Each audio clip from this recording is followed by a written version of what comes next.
Hey, it's Sandra. Welcome to another episode of Asexualise, my asexual life. This is a place to be for education about asexuality, and I share my own asexual life journey in order to help you in yours. So subscribe and hit the bell icon right now. Have you ever wondered if people ever change? Does someone who exhibits bad behavior ever stop doing that behavior? Do people really ever change? Is a two-timer always a two-timer? Is a cheater always a cheater? Do people ever truly forgive and get on in relationships? Hmm. I'm going to be answering these questions, and so much more. I'm also going to be talking you through how to become a better person yourself if you're struggling with some difficult behaviors, some behaviors that really aren't helping you in your life, so you can truly ace your life. First of all, if you don't know who I am, I'm Sandra Bellamy, author of this best-selling book, Asexual Perspectives, 47 Asexual Stories, Love, Life and Sex, A Celebration of Asexual Diversity. So grab a copy of that. And also Fibromyalgia Self-Help Handbook, which is a really cool autobiographical account of how I manage my life and how you can manage your life too, to have less pain, more energy, and feel happier like a superhero rock star. Grab any of those on Amazon. So let's crack on with today's show. Yes, do people ever really change? Well, I do have some good news for you. Yes, some people do change some of their behaviors and become a better person. So I talk about a lot of people on this channel that I've come across that aren't exhibiting good behaviors. They're exhibiting bad behaviors, right? And we know there's narcissists out there. We know there's people with personality disorders. Not every person who's got a personality disorder is a bad person, right? Some people with bipolar, you can still get on with, you can still have relationships with, depends on who it is, what behaviors they're exhibiting, how much they're sabotaging the relationship or connection with you or themselves, and these type of things. So it very much depends. My uncle was married to someone with bipolar who was my auntie. She was absolutely lovely. Unfortunately, took her own life. So yeah, um, I've never known her to be horrible to anyone. She was just not not of the right mind for herself, if you know what I mean. And my uncle is also currently with someone else now in a relationship. They don't live together, but he has been with the other lady for a long time, and she also has that. So, people can have relationships with people who've got mental health difficulties or personality disorders. It really depends on how those affect the person and affect those around them, and if the behavior is acceptable, tolerable, or able to be compromised on, worked around, worked with, this type of thing, right? But some people exhibit bad behavior that is very detrimental to the other person, it's not good for their self-esteem, self-worth, and then obviously that needs to either be changed or separation has to occur, break up, that type of thing. So, do I personally know of anyone who's changed their life? Well, I can say yes. Obviously, I only have their word for it, but one of my long term, not long term, one of my long time ago boyfriends, he was very, very, actually, this was a guy in my teens that was only actually my boyfriend for one night. So he was a long time ago, not long term ago, long time ago boyfriend. Here's my boyfriend for one night. And when I saw him the next day, I just, yeah, I met him. I knew his mom. I knew him. My ex-boyfriend was friends with him. That's how I got to know him. And they worked in a place together at one point, and I got introduced to him. And I ended up working for his mom I don't know if that was then or in the future. But anyway, I think I might have been in the future actually. Yeah, it was in the future. But but basically, it was when I was about 16 years old in birth certificate age, and I ended up going to an engagement party with him, and it felt right to be his girlfriend. He asked me, and then I met up with him, and I remember kissing him, and it just felt awful. It felt like kissing a lizard. It felt like I'm not meant to be kissing this guy. We're only meant to be friends. This just isn't good. But during that time that I knew him, that only brief time, he invited me to go to a weekend away with him, and I think it was France. And he wanted me to go away with him, and I knew that would mean sex.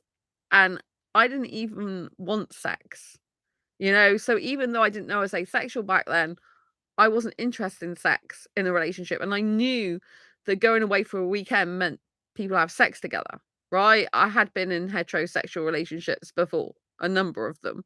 And I knew that's what it meant. So I immediately said, no, like, I'm not that type of person. That's not what I want to be doing. And when we kissed, I just knew it wasn't right. And anyway, we ended up talking on the phone, and I told him that it just wasn't right, that I couldn't be in a relationship with him, and it just didn't feel right. And he was like, oh well, if you ever want someone who loves you, then let me know, and put the phone down on me. And so that's where it ended back then. And then at one point we somehow got talking again. I think he phoned me up again. We got talking, and we ended up being friends, and we ended up going in his car at night and going looking at the, like, Teignmouth in the UK seafront and stuff like that. So we ended up being good friends, right? But the problem is I knew what he was like, and he was actually ended up being a womanizer. So even though I was friends with him, he wasn't actually a good guy. He was nice to me, but he wasn't good with other women. And I got to know this about him over time, and I'm like, oh my god. He would like have two women on the go at once, and he would like that type of thing, and he would think it's good. And you could argue, like, why was I even friends with this guy?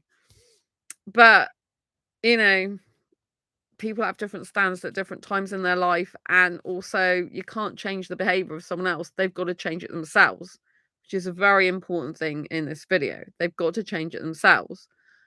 And so anyway, to cut a very long story short, I did end up working for his mum in the future, and it was a photography company she worked for, and I ended up being a canvasser, a top canvasser, getting loads of leads in the high street for the photography company. They did predominantly baby photography. Even though I'm not into babies myself, I was good at actually talking to mums about getting um photographs done of their kids. I was really an expert, like, in getting really a lot of leads. I was very good at that job. It was only part-time, like a couple of hours a day. I think it was in the high street. But I was very good at approaching people and talking like that. So, and anyway, years later, I did have another boyfriend, which was my last long-term ex, and he wasn't good. And one time I just needed to get away from him. He was that bad. And so I was still friends with this guy, and I went to his hotel because he ran a hotel. And my ex accused me of, like, cheating and sleeping with him and having sex. I'm like, I'm not interested in sex. When I came from the hotel room that he put me in, of course, nothing like that happened. When I came down for breakfast, he did say to me, the guy that was my friend at the time, basically that he liked me more than a friend, sexually, basically, as well. And he realized now that I'm definitely not like that. And however much he liked that, it would never happen between me and him. And we would never be boyfriend and girlfriend ever again. So that's where that pretty much mostly ended. I don't remember keeping in that much contact with him. I did go back to my ex, which I shouldn't have really done. But I lived with my ex at the time. As far as I remember, I think I lived with him, yeah. And so it just made things awful. I didn't have anywhere else to go to, if you know what I mean. Yeah, I think I lived with him, or he lived in the same house as me and used to come down to my place. But he moved in, you see, my long-term ex. I met him in the place I moved to, and he lived downstairs. He lived upstairs and I lived downstairs, so he came to live with me. So I did go back to him because I hadn't really got anywhere else to go. And so anyway, but the guy I told you about, there was my friend that did two-time women. Now he has completely changed. A number of years ago, he got back in touch. I can't remember. I think it was via Facebook, although he's not Facebook friends with me anymore. And he told me that he has a wife and children, but also he's a police officer. So I have seen him being a police officer around. And in my one of my old jobs, he actually came into the office and asked me how I was, and we ended up having a conversation with other people in earshot. And I said, "Oh yeah, I do this asexual show now." He goes, "Oh, I always knew you're asexual." And I'm like, "What? You could have told me." So that was really weird, especially as he was like on duty and we were, talking in the middle of an office full of people. It was weird. But anyway, it was nice. I've actually seen him since in the high street when there was a knife incident in my city, which was weird as well. Because I ended up talking to him like on the fly when I was going to the cinema. But anyway, I don't keep in contact with him other than if I see him, I'll say hi. And so, yes, actually, he did change his life away. Change his life away. Change it. Is that even an expression? Turned his life around. Chucked his old life away, if you like. So he's married with children and a police officer. And as far as I know, he's definitely not interested in cheating anymore. Because when I spoke to him a number of years ago and he told me that he's married now with kids and a police officer, and he's like, "Oh yeah, I don't do all that life anymore. I've stopped that life and this is my life now." He goes, "No, I'm happily married now, got a couple of kids, police officer." He used to be a community police officer, but then became a full police officer. So, it's incredible how he was a womanizer and then is not now, is like a respectable part of the community, as well as being faithful to his wife and children. So I'm really proud of him for doing that. And I'm really pleased to be able to know someone that actually did turn from a bad guy with women into a really good, decent guy that respects his wife and loves that type of life now, the settled life with his family. I think that's really good. And I wanted to share that with you because some people can change. I would say it's quite rare in terms of the whole population, but people do change.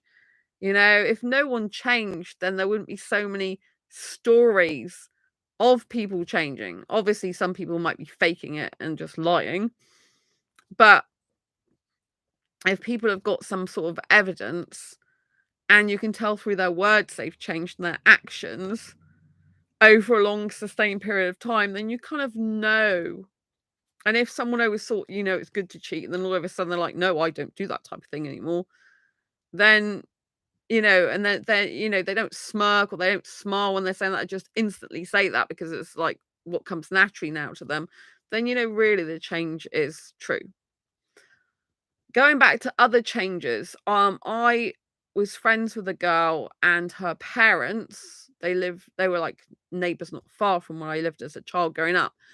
And her dad and mum split up for some time.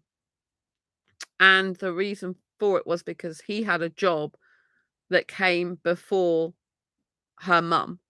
And her mum is very strong, fiery woman, and she will not tolerate anything being made more of a priority than her. Rightly so. If you're not happy, you're not happy. So they split up. They were going to get a divorce. They both went and ended up with different partners. And they were I don't know if it's 5 years or more, they were split up and they were gonna get divorced, but it never actually happened. And in the end, he left that job and they ended up getting back together, and they've been together ever since. They were actually childhood sweethearts originally. So you could say, like that's more of a change of circumstances than actually change within themselves, if you know what I mean. But they did love their job, but they retired from it early, I think, as far as I know. But, they have changed their circumstances, even though they might not have really changed themselves. There was someone else I knew that I used to work with, and she had a boyfriend and a kid very young, or a husband and a kid very young, should I say. And as far as I know, they got divorced because he cheated on her, she told me. And then years later, he came back into her life. He apologized, realized that they were like young kids and his behavior wasn't good. And yeah, that's right, because she had a child with him because her child was, I think, 16 or something when this guy came back into her life, as in interested in being back in a relationship with her. And so, yeah, she forgave him and the affair he had, and they got remarried. As far as I know, they're still together. I haven't spoke to her for ages, though. And there's a number of stories, whether you believe it or not. I think there's probably going to be some stories that are very much true in the entrepreneur space where people have been on drugs and they have literally gone through things in their life. They've come off the drugs, they've turned their life around from crime and drugs. Some people have been alcoholics and they literally were like that for years and they changed themselves and don't do that anymore. Some people have been to jail, to prison, even for a couple of years or more. And again, they've turned their life around and don't do the types of things that put them in prison in the first place, or at least as far as we know. So, these are examples of how people can change. I myself have changed.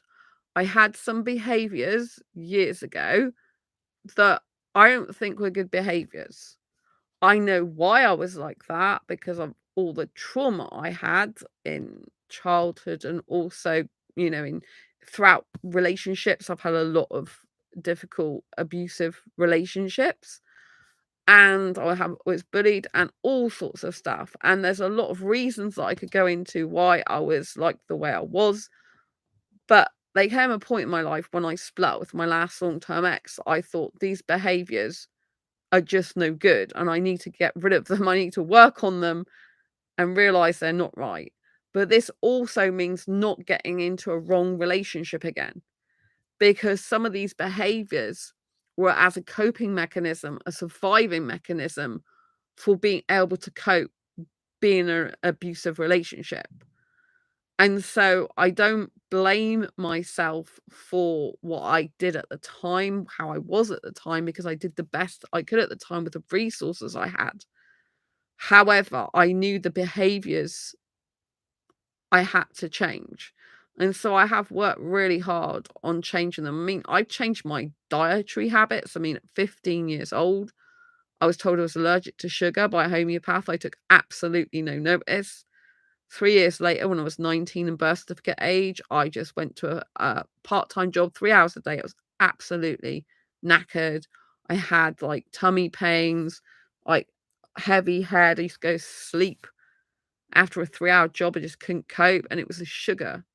And I used to be a chocoholic, and I didn't listen. Then I went back to homeopathy. It's like, "You've got to come off sugar. You've really got to stop now because it's making you severely poorly." And so I stopped, and I didn't have any refined sugars knowingly since then. I know someone put something in my food in 2012 when the Olympics were on, the Chinese restaurant Thai restaurant, I should say, I usually go to in London. There was a different chef on, and I got really ill, and the whole room was like spinning around, and it was horrible. And he put sugar by accident because he put in the curry paste. So yeah. So I've changed my eating habits and stuff like that. So you could say, is that change? Well, it is if you're allergic to stuff and you're doing things to harm yourself and your body and you're making yourself purposely sick by carrying on eating all the stuff that is making you really ill. But in terms of actual like temperament, in terms of like some of the ways I deal with things, now I would say it's much better. I am a lot more calmer in one way than I used to be, but I'm also obviously more excitable, more expressive. When I was at secondary school, we had to have these mock interviews, and I was basically like told that I wasn't very caricature, like I was quite like not very expressive. So Yeah, I was the opposite to what I am now. Basically, they really couldn't read me very much. I wasn't very expressive. I wasn't very, like, showing myself to them, so I got criticized for that. Years ago as a kid, um, I used to be very shy at primary school.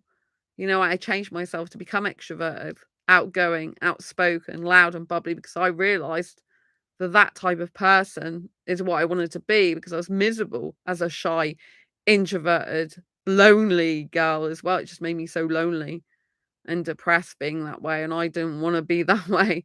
I saw no benefit to it. I thought it was just making me miserable, and I'm like, "You can either stay miserable or you can change yourself." So I did, consciously.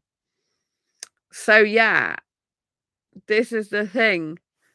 If you're gonna change yourself, because I wanna go on to how to change yourself now, you have to consciously realize the behaviors you have which aren't helping you in your life, right? The ones that you feel yourself are not helping you. Because obviously, someone else can point out some of your behaviors, but it doesn't mean to say they're right. Just because someone points out someone's your behavior and they might think your behavior is wrong doesn't mean to say that they're right on that. You have to assess what they're saying. Because if someone, for example, is a quiet, peaceful person with a softly spoken voice and who likes quiet, right? They're not gonna give me the advice of, "Oh, I love your bubbly nature. Please be more bubbly. Please carry on being loud and talkative." They're gonna probably advise me, "Do you know something? It'd be really good if you quieten down." And that is bad advice because it won't make me happy, and I'm much happier being my loud, bubbly, energetic self, and I love myself for that, on my personality. So always bear in mind that you want to be changing yourself because you are consciously aware that there's some things that are not helping you in your life, not making you feel good, and that is really causing a lot of disharmony and disruption to you in your friendships or relationships or connections with people. And you have to look inwards and not blame everyone else for the way that you are and the problems you have and the difficulties you have. Doesn't mean to say they aren't at fault at all. And, doesn't mean to say that there aren't assholes in the world, because there are. But you have to look at your own behaviors and assess consciously whether or not you need to make a change. If you're miserable, you need to make a change. You need to change yourself somewhat because we can't control the world around us, right? We can't control other people. The only person we can control is ourselves. And so if we want to change our life, we have to change ourselves because we can't change other people and other things. We can only change ourselves. Right? So we can't point the finger that every time something goes wrong, it's always someone else.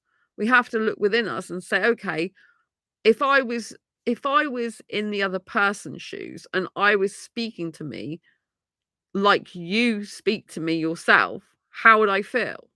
That's a question I ask myself a lot. Like, if I was in the opposite way around now, would I think what I was saying was bad? Would I think my behavior's bad? Would I think that I'm not being good in the way I speak? And if the answer is no, if someone spoke to me like that, I'd be fine, then usually I wouldn't want to change myself. But if the answer is, well, actually, that's not a good a tone, or that's not a good thing, or there is ways you could say this better so that you would feel better about saying them as well, then obviously I'll look into changing myself.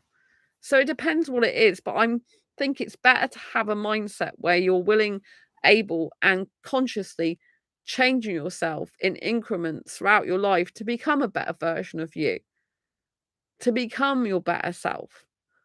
Because if we always stay the way we are, we always get the same result. And so if we're unhappy in some ways, not getting the results we want, or we want more friends, we want more connections, we want to do better in our lives, we want to have a better career, more happiness, we have to make some changes to ourselves in order to change our life. It doesn't even have to even be about other people. You can just change yourself to be a better person for yourself. Like I changed myself because I wasn't happy being shy, introverted, and it's a very lonely life that for me. I didn't like it. right? I didn't like being like that. I didn't like myself. I didn't like my life. So I'm much happier now. Like if some people don't like my bubbly, talkative, loud personality, they can just like don't bother listening to me, right? Just walk away. Don't bother watching me. Don't bother listening to me. Don't bother interacting with me. I'm not everyone's cup of tea. If someone like doesn't like someone loud, they're not really probably gonna necessarily like me, are they? But there's always going to be some other people that do really like me. They like the fact that I project my voice. I was actually trained when I worked as a radio presenter, as hospital radio presenter. I was trained how to project my voice. So I purposely do that all the time. So you project it like 2 octaves, I think that's the right word, louder. So if you're talking on a telephone, because of the telephone waves the way they are, they dull your voice down. So you need to speak louder more, and this is how I project my voice. I've done it ever since. And also my granddad years ago, who's no longer with us on planet Earth, he was deaf. He had hearing aids, and so you had to project your voice more. So I learned how to do that, and I like being able to do it. I've been told by the BBC I've got a great radio voice, and they welcome me back anytime when I was on the Graham Torrington show, for example. Which means when I have my Asexual Guide to Sex book come out, you know what I'm going to be doing, don't you? Contacting them again. See if I can get on there again. Yeah, that'd be good.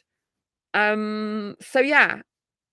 And so the way you do things is you decide what you like about yourself, what you don't like about yourself, what you really feel you need to work on, the really tough things that are really making you feel like you don't like yourself or your life in some way, you're not feeling good, your interactions with people are not good. You need to go and think about those things and make a conscious decision effort. Right, I'm going to change myself and I'm going to move my legs a minute because they're hurting.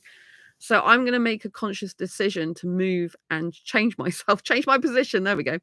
I'm going to make a conscious decision to change myself. And so when you're going to change yourself, you have to change yourself into different characteristics of the type of person that you want to be. You don't have to change yourself to become someone else, but you have, as in another person, but you have to become someone else for you. So you have to change some of your personality traits if you're not happy with them, if they're not working out. This may mean pushing through your fears more. This may mean getting out of your comfort zone more. Or it might mean genuinely changing your behavior patterns and the way you interact with people. So you have to, like, if you are shouting at people and that's your method of communication, then you should be consciously aware that that's not a good thing. If you're unsure about what good and bad is because maybe you've not been brought up and taught morals, values, ethics, and stuff like that, and you didn't have any guidance on what was right and what was wrong, and you've got a lot of trauma over that from childhood, and maybe your dad was an alcoholic. Thankfully, my parents barely drink. Maybe your dad was an alcoholic, or your mum was a narcissist, or, in those two instances, you would had the father that was neglecting you, or maybe punching walls, maybe hurting you and your mother, shouting, swearing at you, lolling all over the place, probably being sick and all the other horrible stuff. You've got a mother who you couldn't talk to because when you tried to, she put you down, belittled you, made you feel small, laughed at you, and all the rest of it. So that type of environment is really horrible. And it teaches you, if you don't be consciously aware, that, oh, it's okay to shout, to get yourself heard. It's okay to be abusive, to make yourself heard. It's okay to put people down to get what you want and to live in life and to just survive. You don't realize they're bad behaviors, right? So you have to go, for example, on sites like mental health sites, Psychology Today sites, go on sites where reputable sites like therapy sites where you can look up articles of what is an abusive person, what is a narcissistic person, what are the character traits of psychopaths, sociopaths, people with personality disorders, what are the signs of people that are behaving badly towards you, or what the signs of childhood abuse and trauma. Like, you need to find out what the characteristics are that you've got that aren't actually good, They're not good for maintaining relationships, sustaining relationships, being in relationships. This doesn't have to be romantic relationships. I'm not meaning just romantic relationships. I'm meaning like friendships and connections, right? So look at the traits that are bad and not good. This is not to make you feel shit about yourself and like, oh my God, I'm such an awful person. I can't do anything about it. This is to make you think, well, yeah, I have got these awful behaviors. I've got this faulty wiring, right, in my brain, in my programming, in my mind of what's good and what's not, and what's bad and what's not. And I got some faulty thinking because I saw my dad swear at my mum, for example, start shouting, punching walls, and he got his own way with her. And she didn't stop him from hurting me physically or verbally, and she put me down and stuff, so I feel worthless, useless, and punching and shouting, screaming is fine because my dad did it. You know what I mean? All this stuff is bad behaviors. So you need to be able to recognize this. But if you were in that type of dysfunctional family, you might have thought it was fine and it's normal.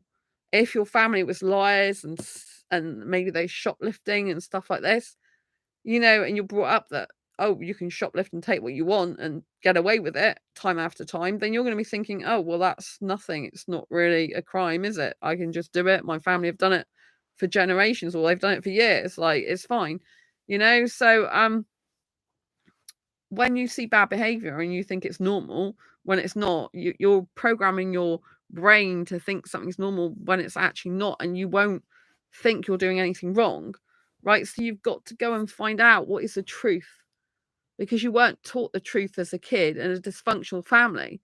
The blame was put on you. You were made to feel worthless.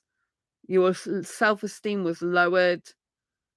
You're made to feel like you don't matter, that no one cares about you, that you're unloved, that you're not a good person, and all the rest of it.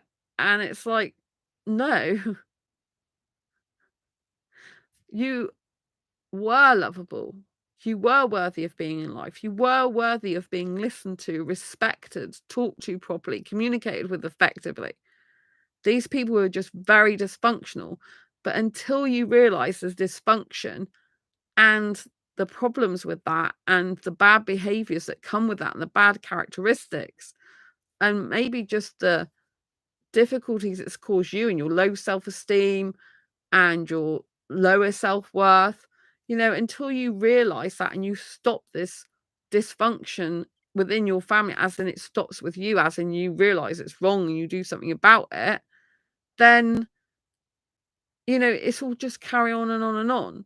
So you need to realize that these behaviors are not good. If you're an avoidant personality, you probably had family members like that. And instead of actually talking openly and honestly about feelings and difficult things, that person shut you down. They didn't want to hear it. They'd rather avoid the issues. It means your mum and dad, likely, or your caregivers, if they weren't your mum and dad, shut you down. When you try to explain how you feel and express it, they shut down and avoid it. It's like, I don't want to talk about this now, you know? So you were always taught to think and believe that talking about feelings is wrong and that you shouldn't express them, because when you do, then you're met with hostility. You're met with disdain, is that the right word? And you're met with apprehension and rejection instead of appreciation and acceptance and offer to talk to you.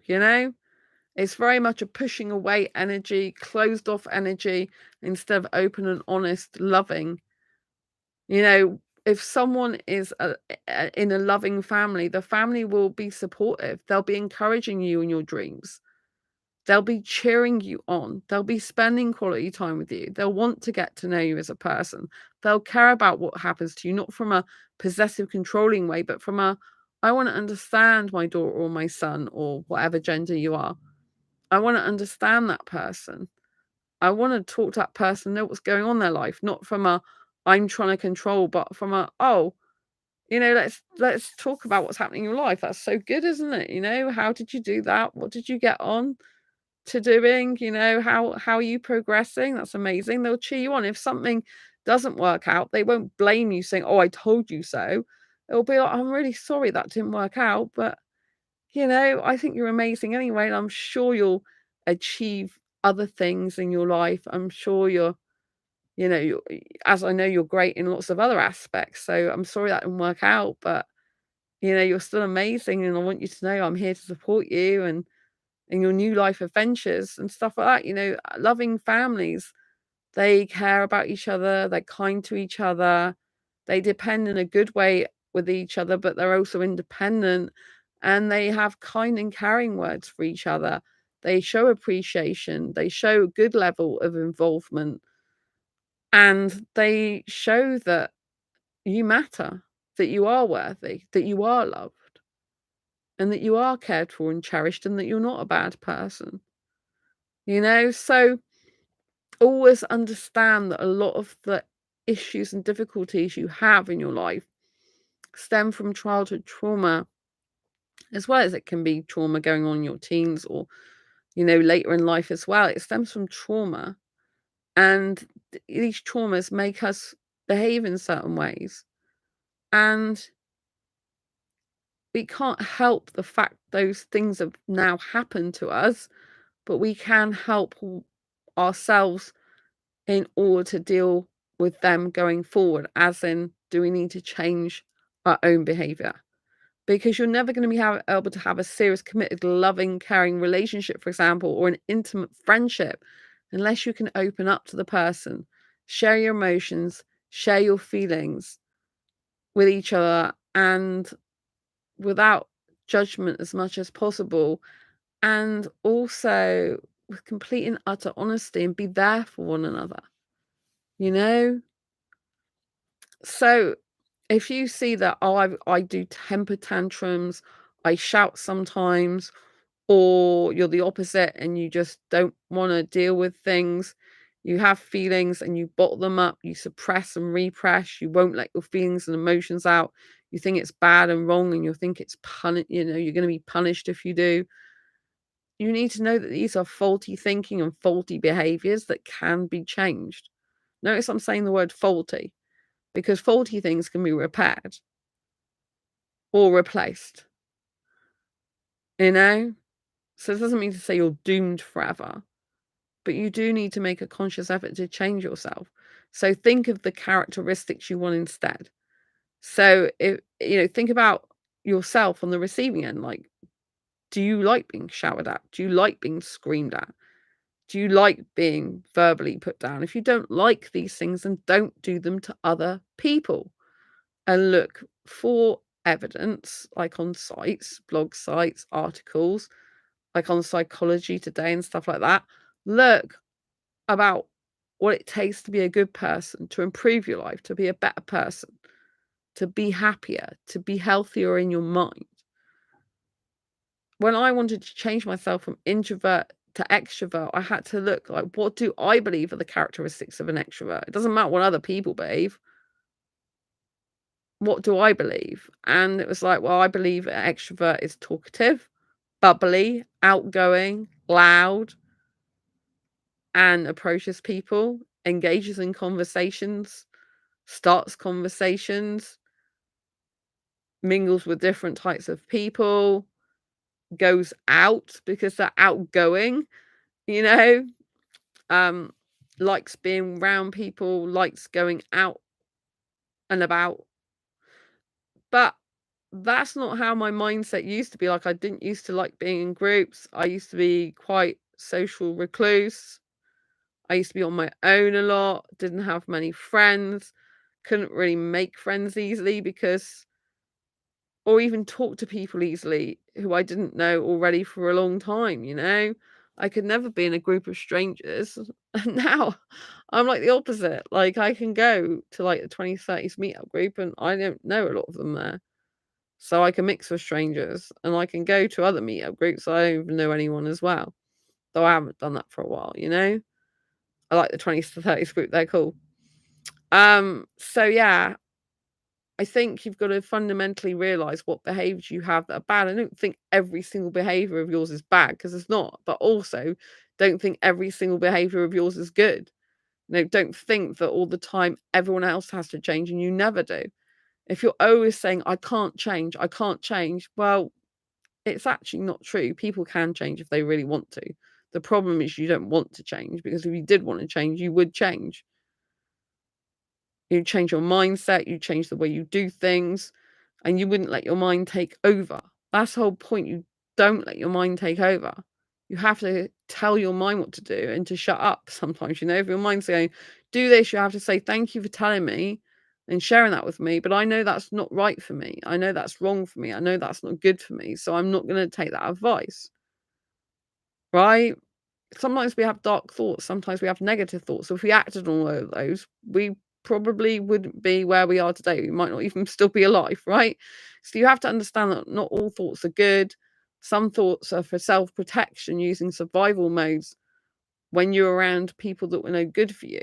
But if you keep using those survival modes with people that are going to be healthy for you or are healthy, and you push them away, then you're just going to lose people in your life. And that's sad, you know? So work out what behaviors you don't like. And if you feel bad about yourself, instead of just saying, I feel bad all the time, do something about it. Change yourself, change your life. And don't say you can't do it. There's thousands of people that actually do change their life. They have to a lot of the time. You're forced to change your life, whether it's moving jobs, moving house, changing friends, changing what you think about a way something's done, and in order to make progress in our life, change is inevitable. And the sooner we get comfortable with change, the better, because then we become in control of change rather than change controlling us. And then instead of feeling out of control, we feel a lot more in control and feel like we're driving our own life ship. And we are the master of our ship, and we can sail it whichever way we want. A lot of people that don't want to change, who say they can't change, have made the negatives part of their personality and their persona.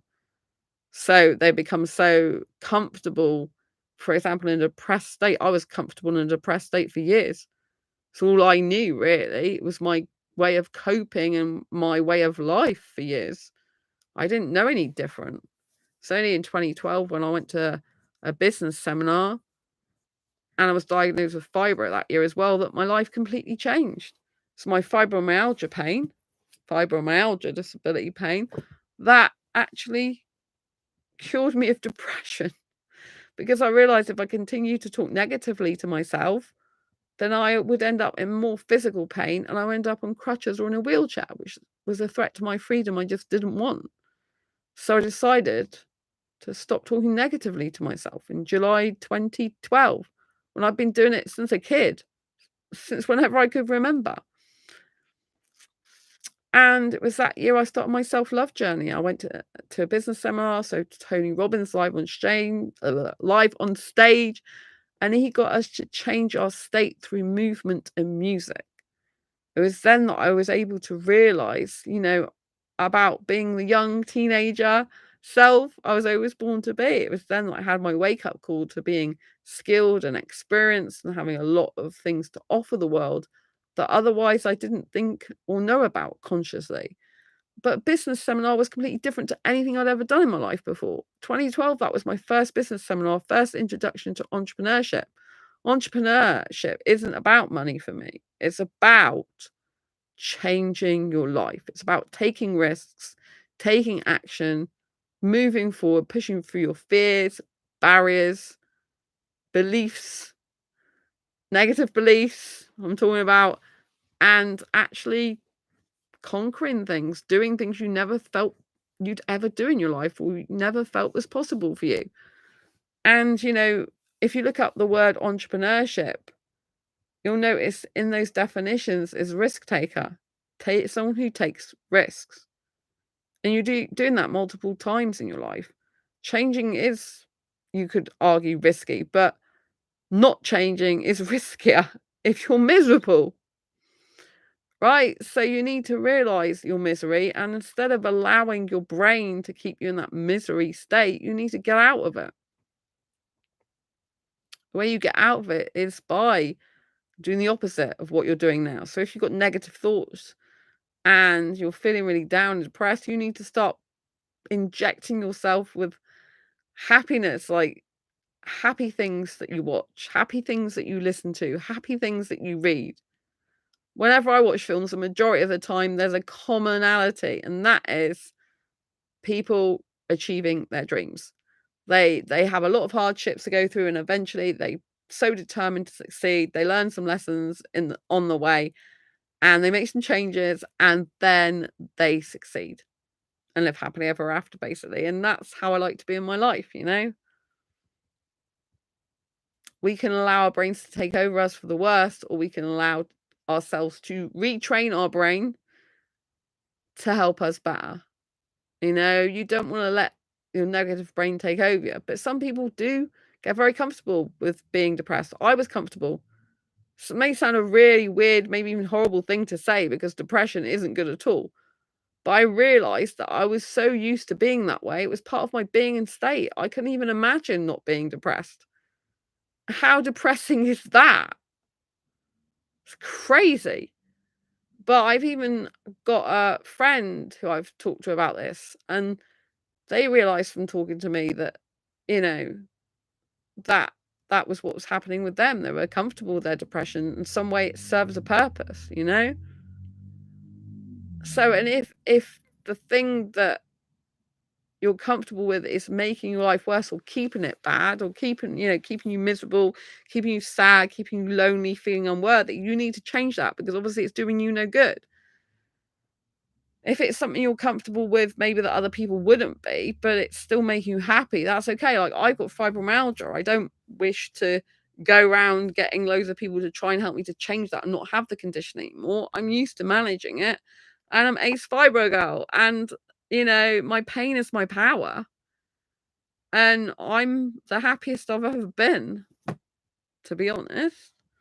I'm achieving my dreams, best-selling author this year already. On a podcast, Lifeology podcast, with over 3 million listeners. I'm co-authoring a book which should be out soon. I've got other books that I'm finishing for asexuals, or I'm in the process. Well, one, Asexual Guide to Sex, I'm finishing editing. And I had to change myself to do the book, like, in the sense that I'm so sex repulsed, and I had to push through my fears in order to do the book, because I know the book is going to change lives. I've had heterosexual relationships for about half of my life or more, and I know I'm really well qualified through experience to be able to help navigate the asexual sexual relationship, and to be able to help asexuals and other people to understand asexuals in the context of sex. And I'm able to provide loads of information about how to have healthier relationships, because I had to learn all this stuff because I was in unhealthy relationships for years. So in order to do something, you have to change yourself. I had to change myself to do this channel. I really had to come out of my shell to share all this stuff with you that I'm sharing now, which wasn't always easy. When I first started this channel, I couldn't even talk about sex. Like, I only would talk about it to an ex-boyfriend who was, when he was my boyfriend at the time, and not even a girlfriend. No one. Like, that was it, because I was so shy about talking about sex. I could make some rude jokes sometimes, some naughty jokes, maybe like to my family or close friends sometimes. That's like as a kid, but it was more like bum jokes and stuff like that. Or what does this spaghetti shape look like? Body part. Like kids stuff, real kid stuff. And so yeah, wouldn't say it was serious adult stuff. And I was so shy to talk about that on this channel.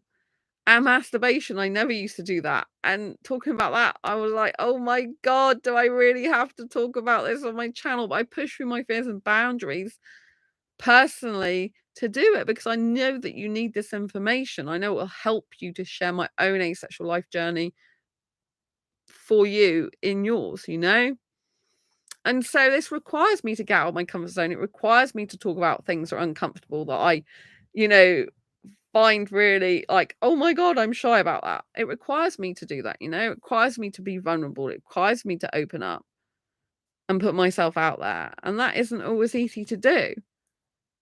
But you've got to have courage. You only have one life, and you can keep yourself in misery, or you can realize that no one is coming to save you and you've got to save yourself. That is the truth. No one's coming to save you but yourself. If you think that anyone else is responsible for you and your life completely, and they're the ones who have got to change it, you're not going to be happy. You're going to be disappointed time and time again because, for example, therapy is great to go to, and please get some help if you've got some behaviors that are not helping you, serving you, thought patterns, get some help. But understand they are not responsible for making the change happen. They can give you the tools, they can give you the techniques, they can tell you, well, they're not even allowed to tell you what to do if they're like a counselor or therapist. A lot of the time, they can't tell you what to do. If they're a coach and a mentor, and they're like more of a holistic therapist, and they're not like a traditional therapist that can't tell you what to do, then maybe so. But if you want someone to actually tell you what you need to do to change, then you might want to get a coach or mentor, who can actually say, look, this isn't good. Like, you need to do this instead. Right? Because sometimes you need the brutal honest and brutal truth. And if people don't tell you and they just keep you thinking everything's fine when clearly it's not, then that's not actually helping you. The people that help you the most, the ones that point out things that are not right or good, but they do it in a way they care about you, not in a way that's like condescending and like not understanding, if you know what I mean. Because unless you've got guides and people like who can point you in the right direction, and you actually take their advice and heed their advice and basically do what they say, you're never going to change. My leg's itching. I have to say my leg's itching. I'm getting hot. It's getting hot in here. Anyway, so yes, so I've changed myself. I changed myself when I went to Bollywood parties because it's like I'd never been to a Bollywood party in my life. I'm like, well, how can I meet more Indian guys? So let's go to Bollywood parties. That's a life change. So change, you can change to make your good life even better. You can change to expand your awareness or expand yourself. You can change from being a person who has some bad behaviors, bad character traits, to being much better, having good character traits, being a good person in life. You don't have to be mean to people. You don't have to shut people off. You don't have to deceive people and lie to get what you want. These are all characteristics that are not good. You need to learn the characteristics of how to be happier with healthier boundaries, healthier ways of being, healthier behaviors, and stuff like that. But it takes time. You can't do everything overnight.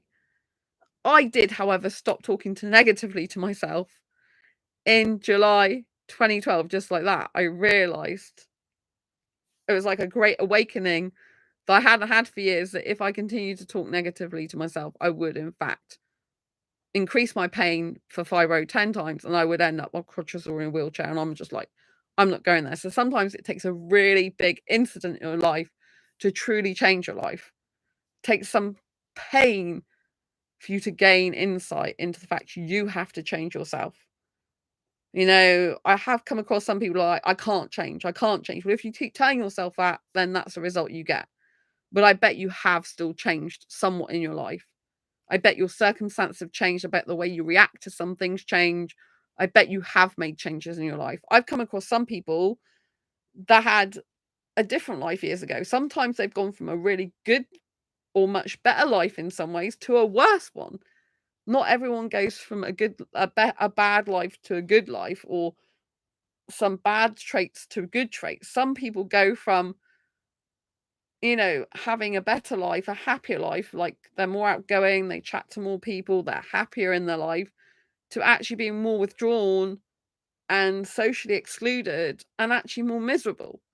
If you think about that contrast, it should be like, well, if you've gone to this changed and you're getting worse and your situation's much worse and you're not feeling happy, then maybe change yourself back to the way you were, or at least the ways in which were helpful to you to make you happy before.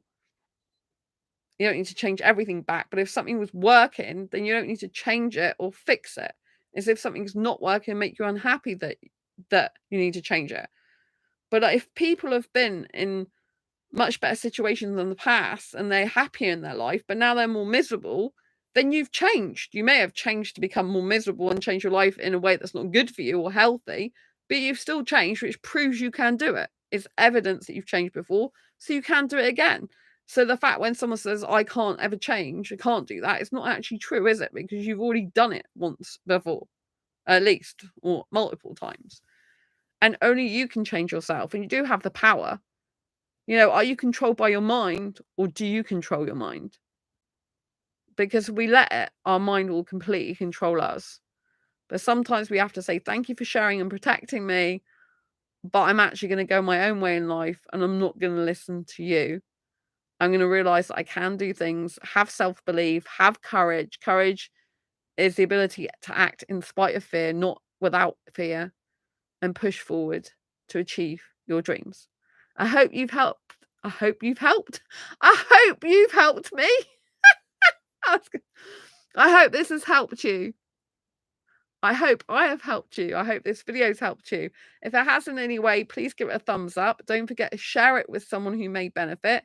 Don't forget to subscribe if you haven't already and hit the bell icon so you never miss an episode. Thank you for tuning in. Love you lots.